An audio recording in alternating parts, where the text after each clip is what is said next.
దేవాదాయ శాఖ శ్రీ వీర వెంకట సత్యనారాయణ స్వామి వారి దేవస్థానం అన్నవరం వారి ఆధ్వర్యంలో గోదావరి నిత్య హారతి.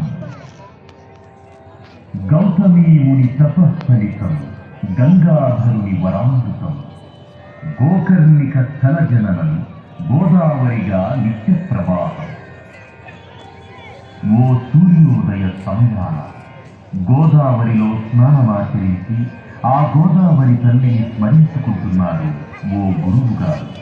ఇది విన్న ఆయన శిష్యుడు గురువు గారిని ఇలా సృష్టించారు. జనజీవనాన్ని సమస్త ప్రాణికోటిని బ్రతికించడానికి ఇలా ప్రవహిస్తోన్న ఈ గోదావరి తల్లి ఎక్కడ పుట్టింది, ఎందుకు పుట్టింది? ఆ గురువుగారు గోదావరి జననం ప్రాముఖ్యతల గురించి ఆ శిష్యుడికి ఇలా బోధించసాగారు. రేవా తీరే తపస్క్రియా వరణం జాహ్నవీ తటే దానం దద్యాత్ కురుక్షేత్రే గౌతమ్యాం హృదయం వరం కురు. నర్మదా నది తీరంలో తపస్సు చేసిన విశేష ఫలితం, గంగా నది తీరాన శరీరాన్ని వదిలిన విశేష ఫలితం, కురుక్షేత్రంలో దానం చేసిన విశేష ఫలితం, ఈ మూడు ఫలితాలను మించిన 3 రెట్ల ఫలితం ఈ గోదావరిలో స్నానం ఆచరించడం వల్ల కలుగుతుంది అంటూ నీల సందిగ్ధంలో ఉన్న ఎంతో మంది ఉంటారు. వాళ్ళందరికీ కూడా ఇది తెలుసుకోవాల్సిన అవసరం ఉంది. దేశమంతయు క్షామము రాజ్యమేరి కాటకములు సంభవించి పెద్ద ఎత్తున జనులు పశుపక్షాదులు నశించిపోవుట గాంచి మునులు బాధపడి గౌతమముని దరికి ఏచించి దానిని పరిష్కరించమని కోరిది. గౌతమముని ఈ కార్యం మనం తలపెట్టవలసినది కాదు అని వారించారు.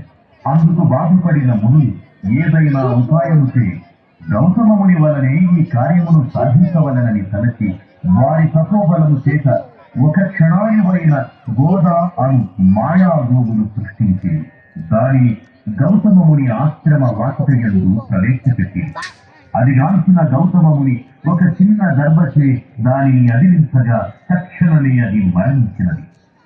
ఇది చూసిన మునులు గౌతమముని గోవధ గావించినాడని ఘోషించుతుండగా గౌతమముని దీనికి ప్రాయశ్చిత్తమేమిటి అని ఆ మునులను అడిగారు.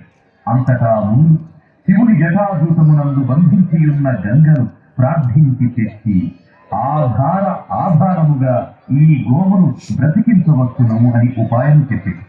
అంతటా గౌతమముని శివుణ్ణి పరమభక్తితో ప్రార్థించ పరవశుడైన శివుడు శిరముంచి గౌతమముని ఆశీర్వదించ గంగను ఇలకు పంపించారు. గంగ పరమభక్తితో గౌతమముని అనుసరించి వచ్చి గోవుని బ్రతికించారు. గోవుని బ్రతికించుటకై ఇలకేటించిన గంగ గౌతమముని వలన వచ్చినది కనుక గౌతమిగాను, గోదా నుంచి ప్రవహించినది కనుక గోదావరిగాను ప్రసిద్ధి చెందెను అని తనకు తెలిసిన వృత్తాంతమును శిష్యునికి వివరించారు. పవిత్రమైన కార్యాచరణకు వచ్చినది కనుకనే గోదావరి తల్లి పవిత్రమైనది. పశ్చిమ కనుమలలోని నాసిక్ నందు గల గోకర్ణికం నుండి ఒక చిన్న ధారగా ప్రవహించి నదిలా మారి దక్షిణాన భద్రాచలమందు రామపాదములను తాకి పంచవటి మీదుగా పాపికొండలను ముద్దాడుతూ ఉభయ గోదావరులకు జీవాధారమై అఖండ గోదావరిగా రాజమహేంద్రవరానికి పరమగింది. ఈ సప్త గోదావరికి సప్త ఋషులే ప్రతీకరని నిత్యహారతులిస్తున్నారు. భక్తులు నిశ్శబ్దాన్ని పాటించి హారతులు తిలకించ ప్రార్థన.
ఏకహారతి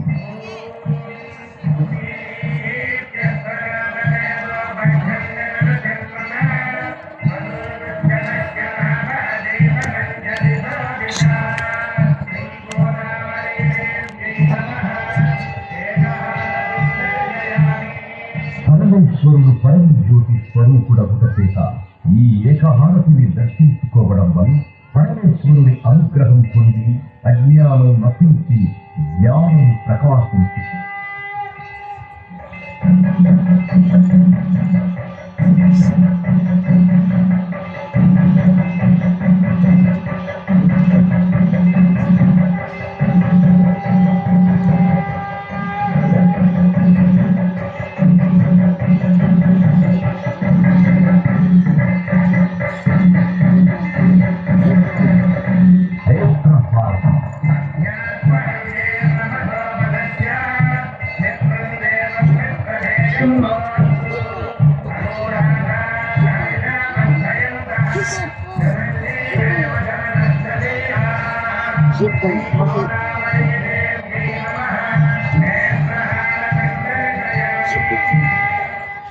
ఈ నేత్రహారతిని దర్శించుకోవడం వల్ల నేత్రములకు సంబంధించిన దోషములు కొరగి పార్వతీదేవి అనుగ్రహం కలిగి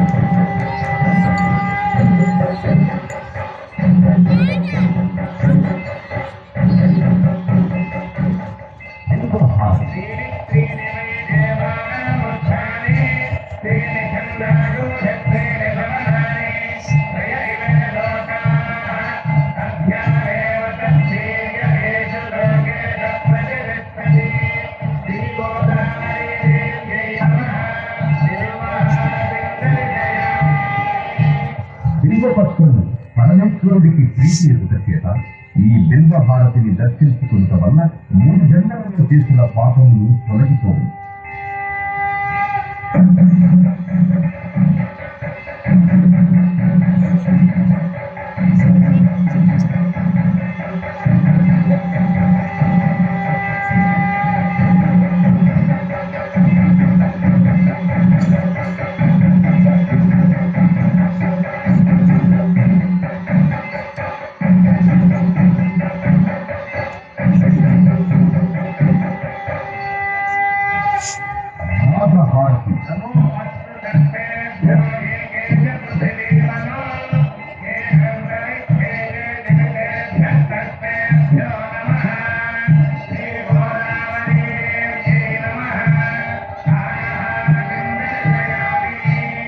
ఈ నాగహారతిని దర్శించుకోవడం వల్ల కామసర్ప దోషములు తొలగి నవగ్రహములలో రాహుకేతువుల యొక్క దోషములకు పరిహారం కలిగి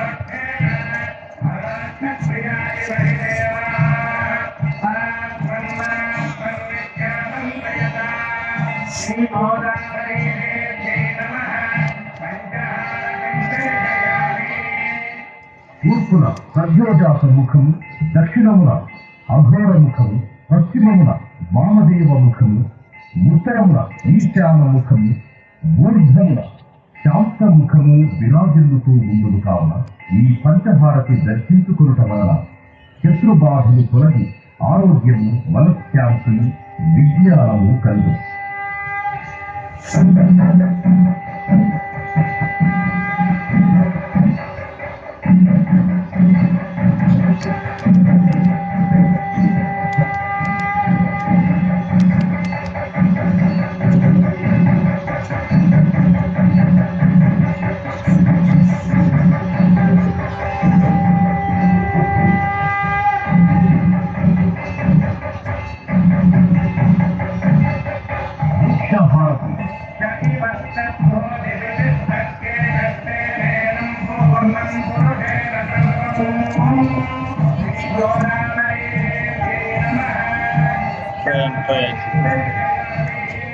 అమ్మవారు ప్రకృతి స్వరూపము అగుట చేత ఈ వృక్షహారతి దర్శనం వలన అమ్మవారి అనుగ్రహము కలుగు.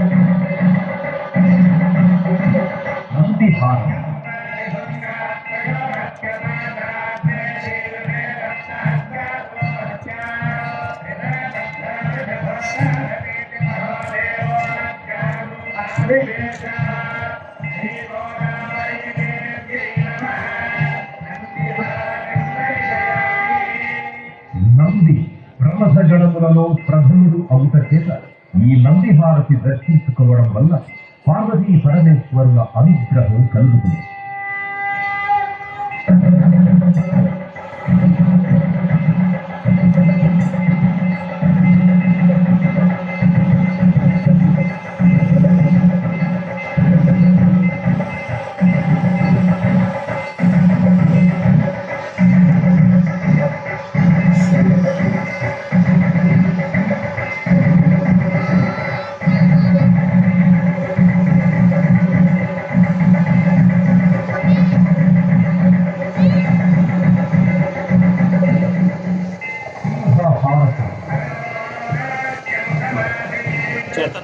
సింహం లయన్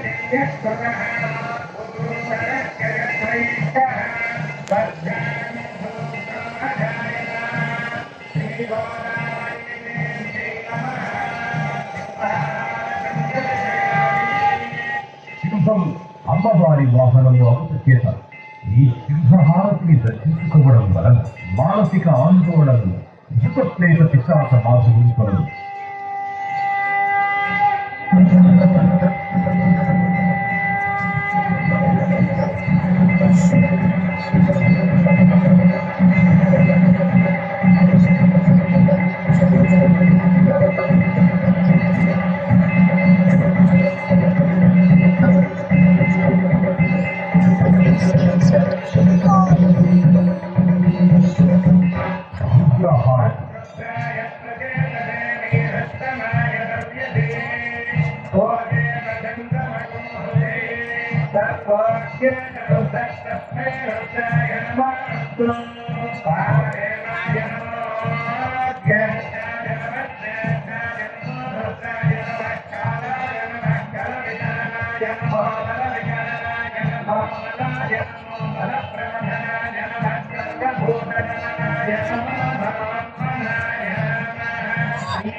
పరమశివుడు రుద్రస్వరూపుడొకట చేత ఈ రుద్రహారతి దర్శనం వలన విద్యాబుద్ధి, మనశుద్ధి కలిగి ఈర్ష్య, అసూయ, ద్వేషములు తొలగి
చక్రహారతి దర్శనము వలన పంచమహాపాతకములు నశించు. కాంతి, బలము, ధైర్యము, ఆయుర్వృద్ధి కలుగు.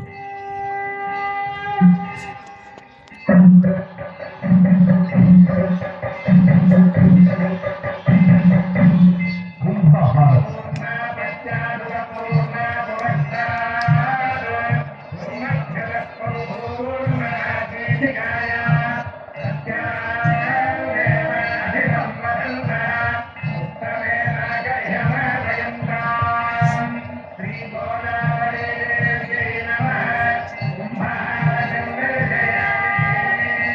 ఈ కుంభహారతిని దర్శించుకోవడం వల్ల నరఘోష, దిష్టి ఘోష తొలగు.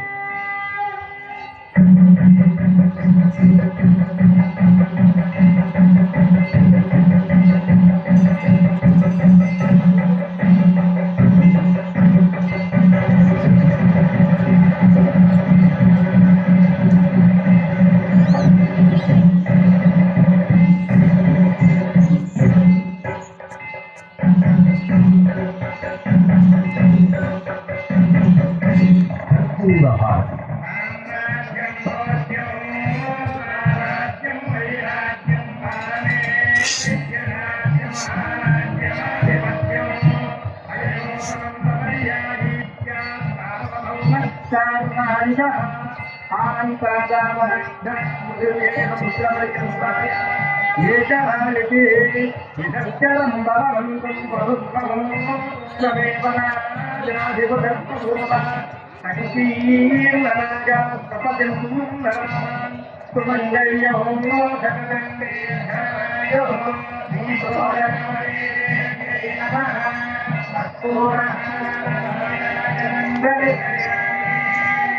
ఈ కర్పూర హారతిని దర్శించుకోవడం వలన దోషములు నశించి నిత్య శుభమంగళము, శ్రీ లక్ష్మీదేవి అనుగ్రహము పొందును.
నక్షత్రహారతి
జన్మ నక్షత్రవశాత్తు, నామ నక్షత్రవశాత్తు ఏ దోషములున్నా ఈ నక్షత్ర హారతిని దర్శించడం వల్ల ఆయా దోష పరిహారములు జరుగు.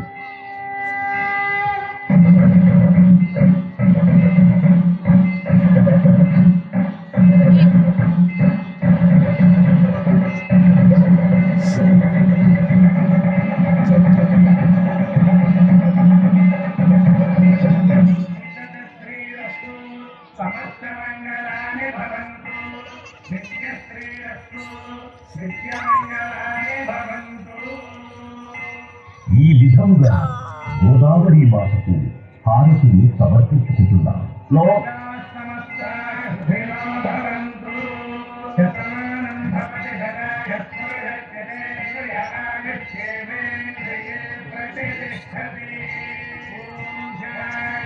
Shine.